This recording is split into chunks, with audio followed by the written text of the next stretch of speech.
जय श्री कृष्ण। आज का टॉपिक है बंगाल के गवर्नर। ये रहे 1757 से लेकर 1773 तक। जो पहला गवर्नर था वो था बंगाल का क्लाइव।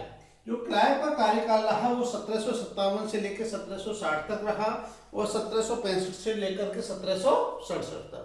जो क्लाइव जो था बंगाल का पहला गवर्नर था। इसी के समय में इलाहाबाद की संधि हुई 1765 में। और जो मुख्य था श्वेत विद्रोह हुआ। श्वेत विद्रोह में क्या था कि जो यूरोपीय सैनिक आते थे उनके लिए दोहरा भत्ता मिलता था और क्लाइव ने उनका एक भत्ता समाप्त कर दिया, 11 ले दी, इसलिए उन्होंने विद्रोह किया। साथ में क्लाइव ने बंगाल में द्वैत शासन की स्थापना की।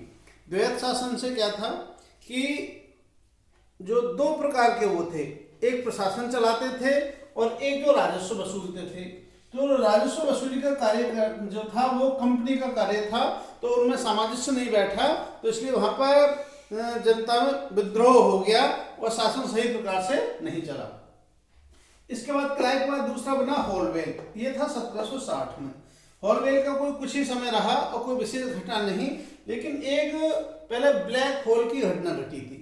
और ब्लैक होल की घटना में क्या था कि जो आपका सिराजुद्दौला था, सिराजुद्दौला के समय में कलकत्ता पे जो अंग्रेज अधिकारी मना करने के बावजूद उसमें एंट्री कर रहे थे, तो उन्होंने उनको पकड़ लिया और एक 18x14x10 की कोठरी में 146 लोगों को बंद कर दिया।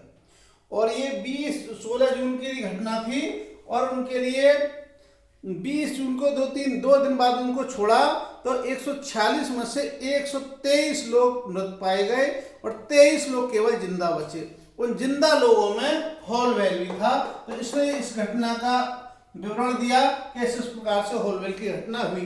कुछ लोग इसे सत्य मानते हैं, कुछ लोग ये कहते हैं कि उन्होंने ये फर्जी तरीके से बनाया ताकि एक बहाना मिले लड़ने के लिए। इसके बाद वेनस्टार्ट आया। वेनस्टार्ट का कार्यकाल रहा 1760 से लेकर 1765 तक और बक्सर के युद्ध के समय बंगाल का गवर्नर था। जो बंगाल का जो बक्सर का युद्ध हुआ वो 22 अक्टूबर 1764 के लिए हुआ। और बक्सर के युद्ध में एक तरफ हेक्टर मुनरो था, अंग्रेज जो गवर्नर सेनापति था, और दूसरी तरफ मीर कासिम, सिराजुद्दौला और शाह आलम द्वितीय, तीनों लोग थे, संयुक्त सेना थी, लेकिन फिर भी इसमें अंग्रेजों की जीत हुई। इसके बाद बैरल रहा 67 से 69 तक कोई विशेष नहीं रहा। और सबसे लास्ट में था ये कार्टियर। कार्टियर का समय में 1770 में बंगाल में अकाल पड़ा।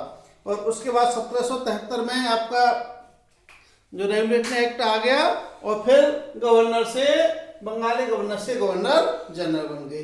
इसी के साथ यदि वीडियो पसंद आए तो अपने मित्रों के लिए शेयर करें। जय श्री कृष्ण।